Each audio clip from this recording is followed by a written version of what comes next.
이미 칸타타 통해 가지고 다 부활절 메시지가 다 선포가 됐습니다. 아주 간단하게 이제 말씀을 드리겠습니다. 기독교는 십자가의 종교가 아니라 부활의 종교입니다. 십자가는 패배고 죽음이고 절망입니다. 예수님 십자가 달려 돌아가실 때 다 도망갔거든요. 그러던 그들이 부활하신 예수님 만난 다음에 소망을 얻고 이제 예수님을 위해서 죽음까지 불사하는 순교자들로 다 바뀌었습니다. 예수님이 금요일 날 십자가 달려 돌아가시고 일요일 날 이제 부활하셨는데, 금요일과 토요일, 일요일이라고 하는 이 세 날이 우리의 인류의 운명을 그대로 보여주는 것 같아요.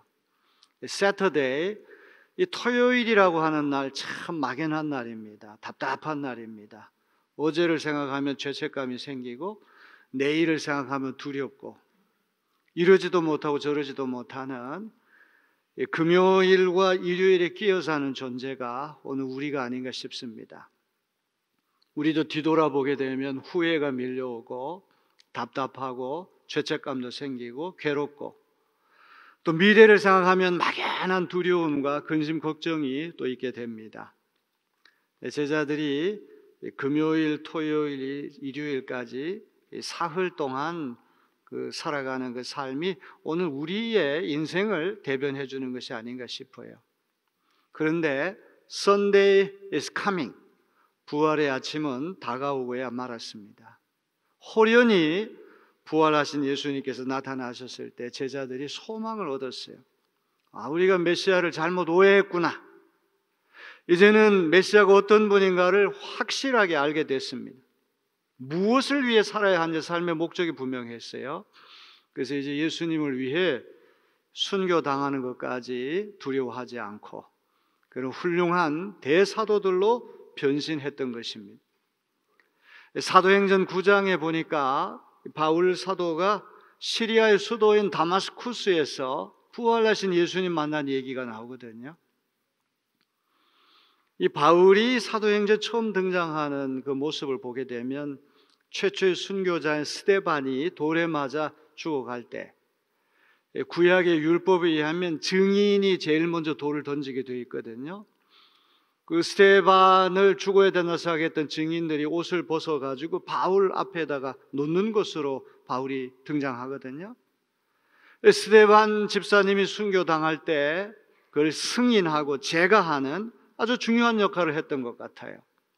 예루살렘에 박해가 찾아오니까 상당수 크리스찬들이 예루살렘에서 걸어서 6일 걸리는 240km 정도 떨어진 다마스쿠스로 피신을 했거든요. 바울이 다마스쿠스까지 이제 진출해가지고 기독교를 잔멸해야 되겠다. 아예 잔당을 소탕하고 뿌리를 뽑아야 되겠다. 대제사장에 의해서 체포 영장을 받아서 옆구리에 끼고 가다가 부활하신 예수님 만났어요. 그래서 예수님을 박해하던 이가 예수님을 위해 박해하는 사람으로 대변화가 일어나게 됐습니다. 이 사건이 너무나 중요하기 때문에 사도행전 9장에도 나오고 22장에도 나오고 26장에도 나오고 세 차례에 걸쳐서 계속 이야기를 하거든요. 바울이 쓴 서신들을 종합해 볼 때 바울이 부활하신 주님을 만나게 된 것은 그가 철저하게 절망했기 때문에 자기 힘으로 도저히 구원받을 수 없다는 사실을 발견했기 때문에 부활하신 주님 만나고 새롭게 변화됐다고 할 수가 있어요. 쇠렌 키에르케고르라고 하는 덴마크의 실존주의 철학자가 죽음에 이르는 병이라고 하는 유명한 책을 썼거든요. 죽음에 이르는 병이라고 하는 것은 절망을 이야기하는 건데, 절망이라고 하는 것이 뭐 사업에 실패하고 돈 잃어버리고 연애에 실패하고 그렇게 찾아오는 그런 절망을 얘기하는 것이 아니라 인간이 더 나아갈 수 없는 한계에 부딪혀가지고 좌절하는 거. 나는 구원의 가망성이 전혀 없구나. 이런 좌절감을 느낄 때 그걸 절망이라고 하는 것 아닙니까? 그런데 진짜 절망하는 이는 구원의 가능성이 있어요.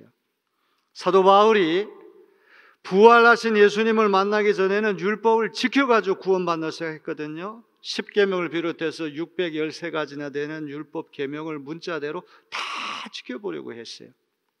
율법 그 자체는 선하고 거룩하고 의로운 것입니다. 율법이 나쁘지는 않죠.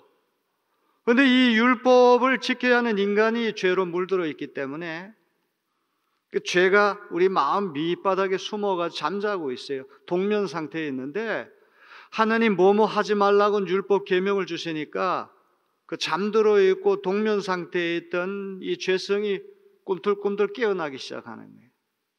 그래서 율법이 선한 도구가 되는 게 아니라 흉기로 둔갑하고 마는 거예요.